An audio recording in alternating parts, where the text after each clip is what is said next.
আপনি আপনার পরিবার কিংবা আপনার আশেপাশের কারো যদি এই ধরনের সার্জিক্যাল সমস্যা থেকে থাকে, যেমন ধরুন পুড়ে যাওয়া রোগের বিকলাঙ্গতা, জন্মগত কোনো ত্রুটি অথবা বিভিন্ন ধরনের জন্মদাগ, সার্জিক্যাল দাগ, ডায়াবেটিক ফুড, প্রেশার আলসার অথবা ত্বকের বিভিন্ন ধরনের টিউমার অথবা ব্রেস্ট ক্যান্সার অথবা ব্রেস্ট টিউমার, এই ধরনের জটিলতা নিয়ে ভুগছেন, তাহলে আজকের ভিডিওটি আপনার জন্য।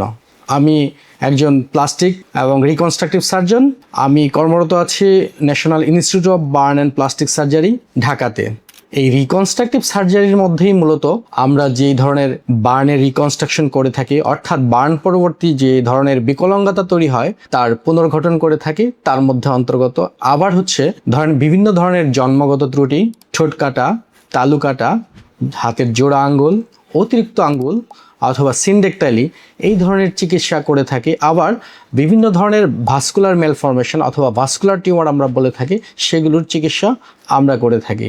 অ্যাস্থেটিক অথবা কসমেটিক সার্জারির মধ্যে আমরা বিভিন্ন ধরনের ফেশিয়াল রিজুভিনেশন অথবা মুখের সৌন্দর্য বর্ধনের জন্য কিছু সার্জারি করে থাকি। ফেস লিফট করে থাকি, ব্রাউ লিফট করে থাকি, নেক লিফট করে থাকি।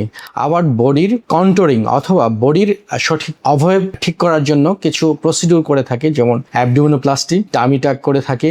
আবার হচ্ছে ব্রেস্টের বিভিন্ন ধরনের সার্জারি। ব্রেস্টের সার্জারির মধ্যে আছে আমরা ব্রেস্ট টসিস কারেকশন করে থাকি, আমরা ব্রেস্ট রিডাকশন করে থাকি, ব্রেস্ট অগমেন্টেশন করে থাকি। এছাড়াও আবার ক্যান্সারের চিকিৎসার জন্য অনকোপ্লাস্টিক পদ্ধতিতে ব্রেস্টের রিকনস্ট্রাকশনও করে থাকি। পুরুষদের গাইনোকোমেশিয়া খুব কমন একটা প্রসিডিউর আমরা করে থাকি, সেগুলো হচ্ছে লাইপোসাকশন করে থাকি, আবার সাবকিউটেনাস ম্যাস্টেকটমি করে থাকি। আর দুর্ঘটনা পরবর্তী বিভিন্ন চামড়া এবং মাংসের ক্ষতিগ্রস্ত টিস্যুর প্রতিস্থাপন করে থাকে।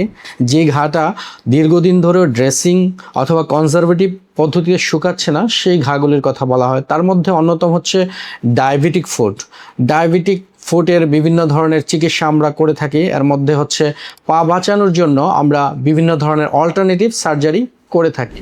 প্লাস্টিক সার্জনরা পেটের বিভিন্ন ধরনের হার্নিয়া, যেমন আপনার অ্যাবডোমিনাল হার্নিয়া অথবা ভ্যান্টাল হার্নিয়া বলে থাকে, সেগুলোর চিকিৎসা করে থাকি।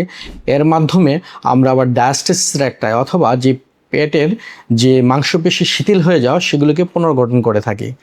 এছাড়া বিভিন্ন কসমেটিক প্রসিডিউরের মধ্যে বিভিন্ন ধরনের সার্জারি পরবর্তী দাগ অথবা সিজার পরবর্তী দাগ, তাকে আমরা রিভিশন সার্জারি করে থাকি।